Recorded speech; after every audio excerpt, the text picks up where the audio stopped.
Welcome to ASMM group of education institute private limited का स्वागत है। जो बच्चे हमारे ऐप पर पढ़ रहे हैं उनके लिए स्पेशल वीडियोस हैं।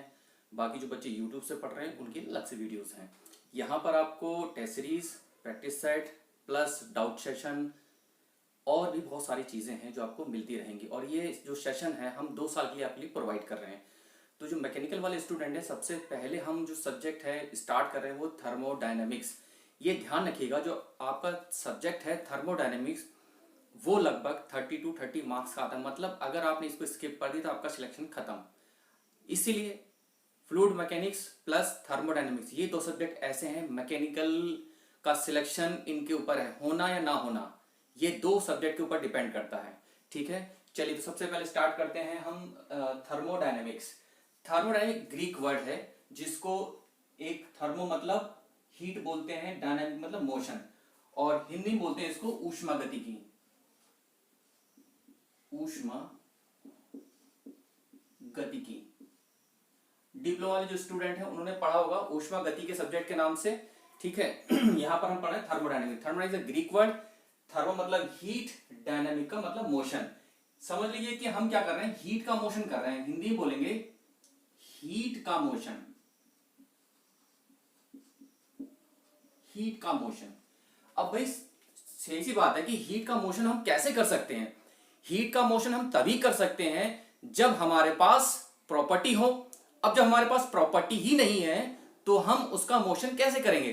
तो थर्मोडायनेमिक्स में 3 प्रॉपर्टी दी जिसको बोलते हैं प्रेशर, वॉल्यूम एंड टेम्परेचर, या जिसको बोलते हैं प्राइमरी प्रॉपर्टी, जिससे मिलके बने वो सेकेंडरी प्रॉपर्टी। तो प्राइमरी प्रॉपर्टी क्या है हमारे पास, प्रेशर, वॉल्यूम एंड टेम्परेचर। इन्हीं पर पूरी की पूरी थर्मोडायनेमिक्स आधारित है।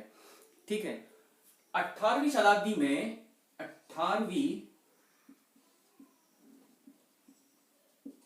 शताब्दी में जब इंजीनियरिंग का रेवोल्यूशन चल रहा था, मतलब रेवोल्यूशन का मतलब जब हमारे पास मशीनरी का एक क्रांतिकारी युग चल रहा था, तो उस समय जब मशीन हम बना रहे थे, लेकिन मशीन को चलाने के लिए हमारे पास कुछ ना कुछ तो इक्विपमेंट होना चाहिए। ठीक है, तो सबसे पहले जो बनाया गया था वो स्टीम इंजन बनाया गया था। लेकिन स्टीम इंजन जो था वो एटमॉस्फेरिक प्रेशर पे काम करता था, मतलब वायुमंडलीय दाब पे काम करता था। यानी कि जो स्टीम इंजन बनाया गया था वो ज्यादा सक्सेसफुल नहीं रहा। ठीक है, तो उसके बाद कुछ और लोग आए। तो सबसे पहला जो स्टीम इंजन बनाया था सब लोग जानते हैं कि जेम्स वॉट ने बनाया, लेकिन ऐसा नहीं है कि जेम्स वॉट ने नहीं बनाया। तो सबसे पहला स्टीम इंजन जो बनाया था वो थॉमस सर्वेरी ने बनाया था 1697 में। उसके बाद जेम्स वॉट आए। जेम्स वॉट ने क्या किया, उसको एक्सपेरिमेंटली किया। एक्सपेरिमेंट करने के बाद उसको प्रैक्टिकली इन्वर्जन दे दिया, मतलब जो वास्तविक रूप से इस्तेमाल होता था। तो ध्यान रखिएगा, जो फर्स्ट इंजन बनाया गया था वो एटमॉस्फेरिक प्रेशर पर काम करता था। मतलब एटमॉस्फेरिक प्रेशर मतलब अगर चेंज हुआ तो वो लगभग लगभग काम नहीं करेगा। तो ऐसी बड़ी दिक्कतें आई। थॉमस सर्वेरी ने बना तो दिया था, एक आइडिया दे दिया था कि हम चीजें कैसे इन्वेंशन कर सकते हैं, कैसे बना सकते हैं। वही काम जेम्स वॉट ने आकर उसको प्रैक्टिकली प्रूव किया। उसके बाद आफ्टर दैट मोटर को बनाया गया। उसके बाद मोटर बनी जो हमने बोला इलेक्ट्रिकल को मैकेनिकल से या वाइस वर्सा मैकेनिकल से इलेक्ट्रिकल में कन्वर्ट कर सकती है। उस समय इसको काल्पनिक नाम दिया गया था। जैसे हम बोलते हैं PMM1 आपने पढ़ा होगा थर्मोडायनेमिक्स में, तो वो वहां से नाम निकला। पहले जब तक ये चीजें बनी नहीं थी तो हम इसको बोलते थे कल्पना है, काल्पनिक है। तो जब काल्पनिक है तो उसको बोला गया था, एक कोई नाम नहीं था उसका, तो हमने बोल दिया PMM1 यानी proportional motion machine first kind, इसको बोला जाता है। उसके बाद यहां से first time the recognise of this principle Leibniz in 1693, जिन्होंने क्या किया, sum of the kinetic energy plus potential energy gravitational force field, मतलब ग्रेविटेशन में काम कर रहा एनर्जी नाइदर मतलब ग्रेविटी में काम किया। तो उन्होंने बोला energy neither create neither destroy change one two another form, मतलब ना तो ऊर्जा पैदा होती है ना तो नष्ट होती है, वो एक रूप से दूसरे रूप में बदलती रहती है।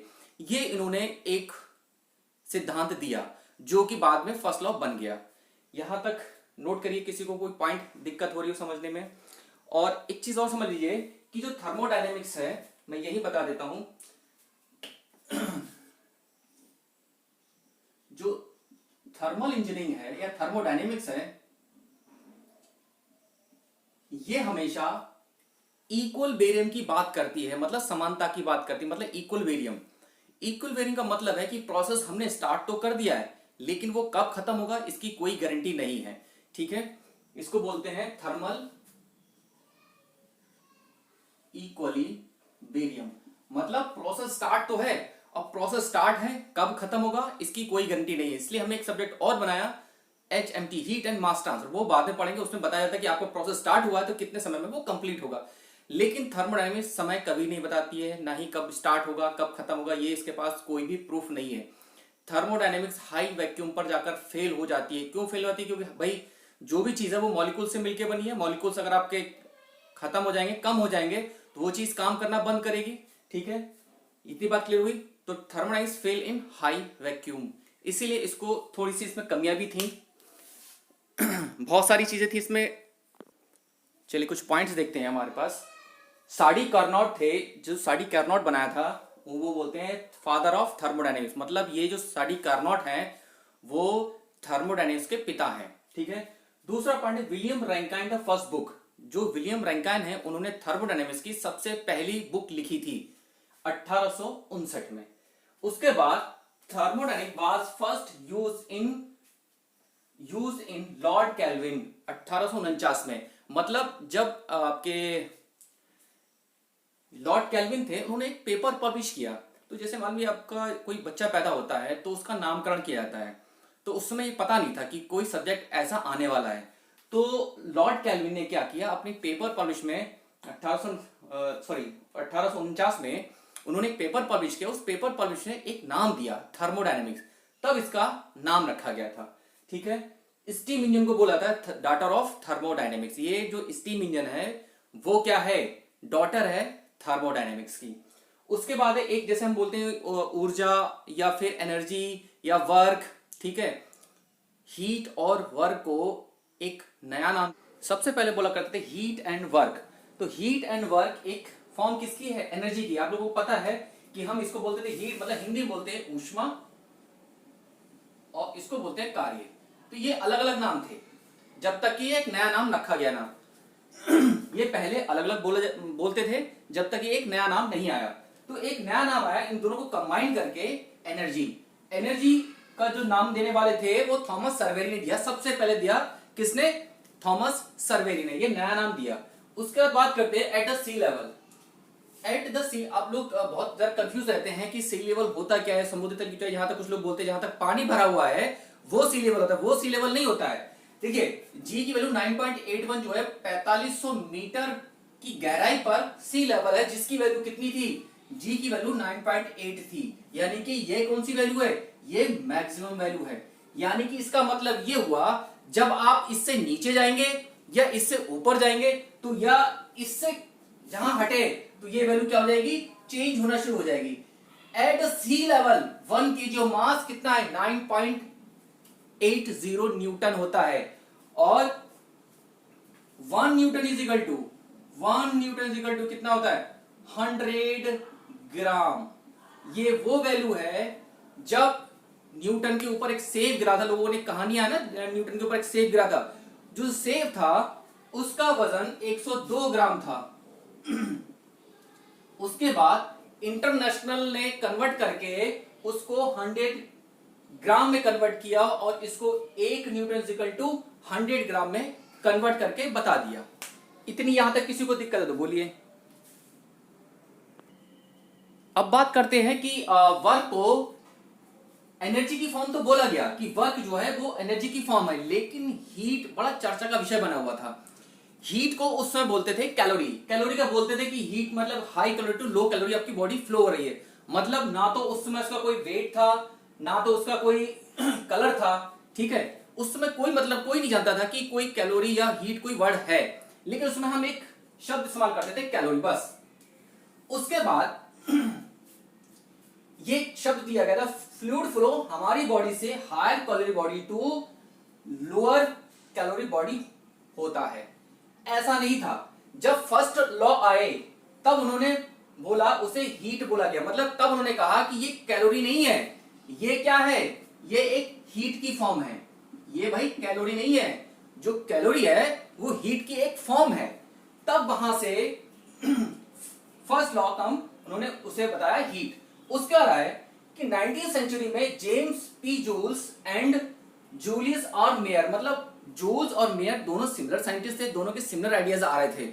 उस समय फर्स्ट लॉ और मेयर लॉ जनरेट हुए थे। तो उन्होंने बोला कि हीट को वर्क में पूरी तरीके से नहीं बदल सकते, लेकिन वर्क को हीट को पूरी तरीके से बदल सकते हैं। ठीक है, ये किन्होंने बोला? मेयर ने बोला मई 1842 में। लेकिन दुख की बात यह थी कि उनके पास खुद का कोई भी एक्सपेरिमेंट था नहीं, सारी बात कैसी थी? थ्योरेटिकल थी। अब जब थ्योरेटिकल थी तो उसका जो भाई आपको पता है कि साइंटिस्ट क्या होते हैं, जब तक आप थ्योरेटिकल बोलोगे तो वो मानेंगे नहीं, प्रैक्टिकली आपको प्रूफ करना पड़ेगा। लेकिन इनके पास, मेयर के पास खुद का कोई प्रैक्टिकली प्रूफ नहीं था, इसीलिए उन्होंने ये जो फर्स्ट लॉ था उनके नाम पर नहीं किया, लेकिन इन्होंने फर्स्ट लॉ की नींव रख दी। किसने? मेयर लॉ ने। उसके बाद ये बात देखी उन्होंने जूल्स ने अगस्त 1843 में, उन्होंने इसको एक्सपेरिमेंट के थ्रू प्रूफ किया और बता दिया कि ये हीट को वर्क में और वर्क को हीट में कन्वर्ट कर सकते हैं। इतनी बात क्लियर हुई सबको? यहां तक किसी को दिक्कत? चलिए अब आगे बात करते हैं। आपने देखा होगा कि first law delta Q is D W, अभी हमें बाद में देखेंगे, अभी हम थोड़ा सा इंट्रोडक्शन ले रहे हैं। डेल्टा क्यू इज डब्ल्यू किसने प्रूव किया था? जूल ने। लेकिन जूल का एक्सपेरिमेंट नहीं था, ये किसका था?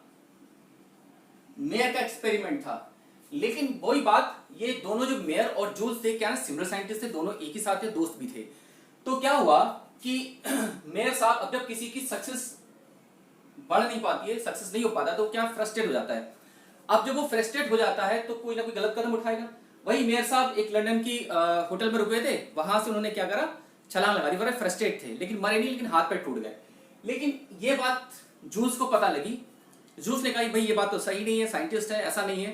तो उन्होंने एक एक्सपेरिमेंट किया, Cp minus Cv is equal to R, और ये किसको दे दिया? मेयर को दे दिया कि आप उसको अपना नाम दे दो। लेकिन बनाया किसने था? जूल्स ने बनाया था। दान में किसको दे दिया? मेयर को दे दिया। ठीक है, इतनी बात क्लियर हुई यहां तक? ये थोड़ा सा ब्रीफ इंट्रोडक्शन था। यहां तक किसी को कोई दिक्कत वैसे है नहीं, क्योंकि ये सिंपल एक इंट्रोडक्शन है। बाकी आपको ऐप पर सारी चीजें अवेलेबल हैं, कोई दिक्कत हो तो मुझे कॉल कर लीजिएगा। थैंक यू, धन्यवाद।